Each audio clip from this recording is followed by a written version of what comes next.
70 regular season games. I've seen it.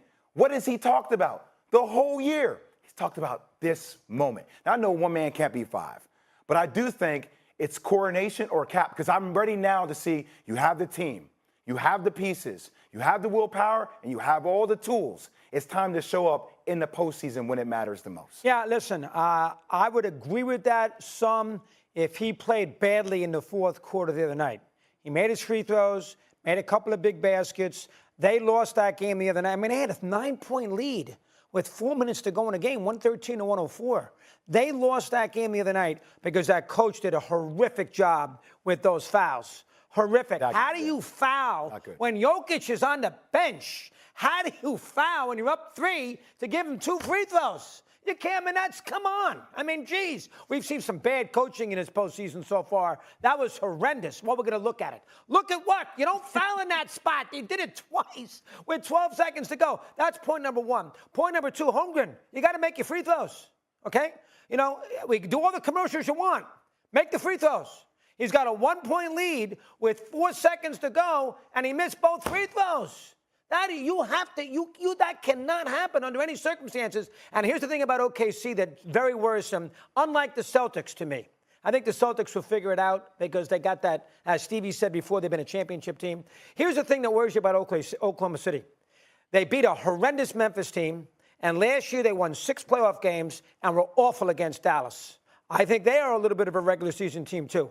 I don't know who their second greatest player is. And Denver right now, they got a little spark. That Malone firing did something. They got out of that Clipper series. That basket they got in Game 4 with the alley-oop on the dunk with no time to go. Yeah. They're down all the – and this is a championship team. They won 2 years ago. Jay is 100% right. He is so good, Jokic, it's mind-boggling. Murray's good. Gordon's underrated. Westbrook's giving him a little something. I think OKC's in big trouble in this series because Denver knows how to win a title. And Oklahoma City has not shown that they can do that yet. So because of that, I don't put it on SGA. I put it on the franchise. They need to win a series more so than SGA does. I don't think it's his fault. I think it's the team's fault if they lose. Stevie? I don't think there's any misinformation either of you are putting out. There's nothing that you said that is wrong. I just think y'all are missing the focus. SGA is averaging over 28 points per game in five postseason games. The other night, this is a team that collectively shot better than 82% from the free throw line, and they were outstanding from the free throw line throughout the year. And then the playoffs arrived the other night, and they made 20 of 28. Okay, they missed 8 free throws, including Chet Holmgren, who I love, choking at the foul line with 9.5 seconds left.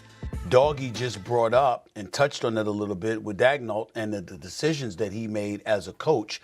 And I think he's a fine coach, and I think that he's going to be just fine. But this isn't some dude in his first year. He's been there for 5 years. He's coached them in the playoffs last year, which brings me to the focal point. And you know where I'm going, Jay. We're going to go to the reigning executive of the year in Sam Presti. This man, Doggy, is exceptional when it comes to accumulating picks, assets, and obviously players. But I want to ask Oklahoma City ownership and one of the best fan bases in America, when is the door going to get closed? Remember the movie Glengarry Glen Ross, y'all? Always be closing. Close the deal. The one thing Sam Presti hasn't done is closed the deal. Let me throw it by y'all, who he's had on his roster over the years, spanning a decade and a half. Kevin Durant, Russell Westbrook, both league MVPs. James Harden, another league MVP. Remember Serge Ibaka. Remember Reggie Jackson. Remember Victor Oladipo. Paul George. Carmelo Anthony. This man has had player after player after player, and he has done everything but won a championship. And why would that be? Is it possible that it could be the coaching? I'm not casting aspersions. Scott Brooks was a damn good coach. Took him to the finals in 2012. Okay, Billy Donovan won back-to-back national championships in Florida, but not so much in the NBA. And now we have Daigneault. In each scenario, when looking at those teams, although they were all damn good coaches who are highly respected. There has been times, and you know this, Jay, there were times where we looked at their roster and we said, did you need to tweak something? Maybe you needed to have a different man at the helm for that particular roster that you had available. All I'm trying to say is that if it's anybody else, and this is why I bring this up, Sam Presti obviously is exceptional. You want somebody like him overseeing your organization. My issue is, there is such a thing as getting comfortable with competing and being in the mix, understanding that you don't necessarily have to close, where you don't prioritize closing the deal. Because as long as we're in the mix, and as long as we're challenging, and as long as we're pushing, and as long as we're competing, and we're a part of the conversation, I've done my job. Well, maybe, just maybe, all right, if you had somebody that was more experienced, you don't have the error like you had the other night. Or you're not thinking that a thin Chet Holmgren and Isaiah Hartenstein is enough to go against the girth, not only that Jokic brings to the table, but Aaron Gordon, who had 22 and 14. We got to look at that. When you're running basketball operations, it ain't just about the players you pick. It's about the coaches you choose to coach them to. All I'm trying to say is that Sam Presti has been at the helm for over 17 years, and he's had championship rosters at least 7 or 8 times, and not one ring to show for it. That's where I'm looking at. That's where I'm looking at.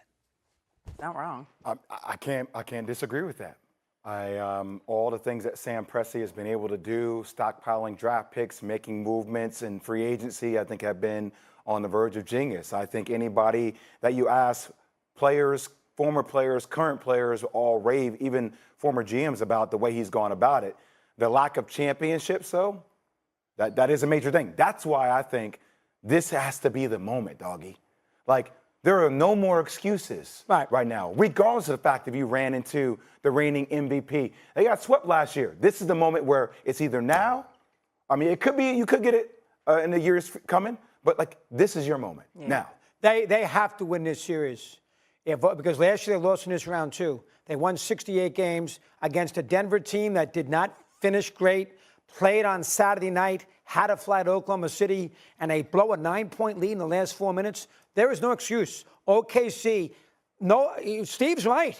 Presti lives with the accumulation of talent, like Morey with Philly. Where are the rings? Yeah. Win the series. They need to win tonight. Oh, by the way, back to Denver, I forgot. and there's an altitude issue. Go ahead. I forgot to add, Chris Paul was there too. Yes, he was. The man gets you talent, but he doesn't close. If it's anybody else, we're saying, when are you going to close? Yeah. Good point. Now or never. All right, coming up on First Take. Hôm nay mình sẽ hướng dẫn các bạn cách làm một sợi thun cột tóc đơn giản từ len nhé. Nguyên liệu của mình đây, sử dụng len 2 màu sắc như thế này nhé. Màu cam và màu tím mình sẽ kết hợp lại với nhau nha mọi người. Và sẽ cần một cái lõi thun như thế này để cho vào bên trong.